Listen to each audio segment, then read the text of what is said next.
গাজার আকাশে ধোয়া, শিশুর কান্না, মায়ের আর্তনাদ।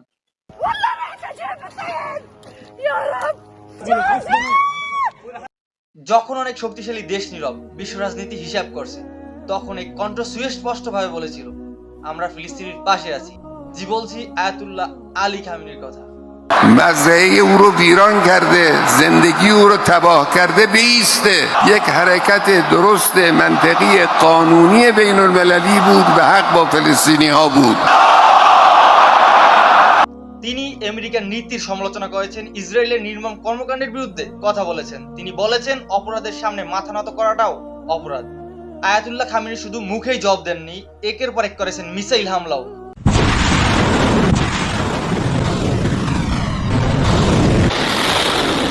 পবিত্র কুরআনে আল্লাহ তাআলা বলেছেন, তোমরা কেন যুদ্ধ করো না আল্লাহর পথে এবং সেই সব অসহায় নারী, পুরুষ এবং শিশুদের জন্য যারা বলে, হে আমাদের রব, আমাদেরকে এই অত্যাচারী জনপদ থেকে বের করে নাও। সূরা নিসা। আয়াতুল্লাহ আলী খামেনি বারবার মনে করিয়ে দিয়েছেন যে নির্যাতিতদের পাশে দাঁড়ানো শুধু রাজনীতি না, এটা একটি ঈমানের অংশ। দ্বিতীয় বিশ্বযুদ্ধের শুরুর বছর অর্থাৎ 1939 সালে তিনি জন্মগ্রহণ করেছিলেন ইরানের এক সাদাসিধা পরিবারে। বলা হয় যে তিনি ইরানের রাজনীতিতে কাঁপন তৈরি করে দিয়েছিলেন। 1979 সালে তিনি ইরানের সর্বোচ্চ নেতা হন এবং তখন থেকেই তিনি চাপ, হুমকি এবং নিষেধাজ্ঞার সাথে মোকাবেলা করে আসছেন। তিনি শুধু নেতা নন, তিনি সাহসের প্রতীক।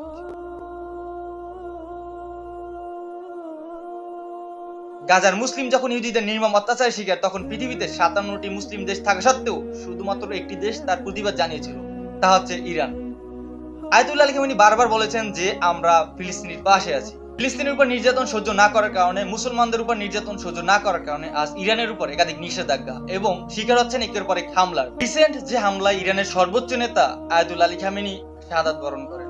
علی حسینی خامنه‌ای در راه سربلندی حرم جمهوری اسلامی ایران شهد گوارای شهادت را نوشیدند و به ملکوت اعلی پیوستند.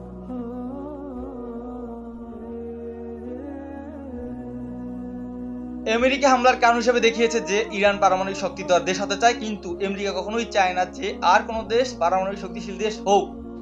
ট্রাম্প যতই মুখে মুখে এই কথা বলুক, অন্তরে তার একটাই উদ্দেশ্য, তা হচ্ছে মুসলমানদেরকে নেতা শূন্য করা। আয়াতুল্লাহ খামেনির মৃত্যুতে বিশ্ব মুসলমান শুধু যে একজন মানুষ হারিয়েছে এমন না, হারিয়েছে একটি দিক নির্দেশনা, হারিয়েছে ইহুদিদের বিরুদ্ধে একটি হুঙ্কার। তার জীবনী থেকে আমরা এটাই শিখতে পারি যে অন্যায় যত বড়ই কঠিন হোক না কেন, তার সামনে মাথা নত করা কোনো মুসলমানের কাজ হতে পারে না। তো গাইস, আজকের ভিডিও এ পর্যন্তই। ফিরছি নতুন কোনো ভিডিওতে, ততক্ষণ ভালো থাকবেন। আসসালামু আলাইকুম।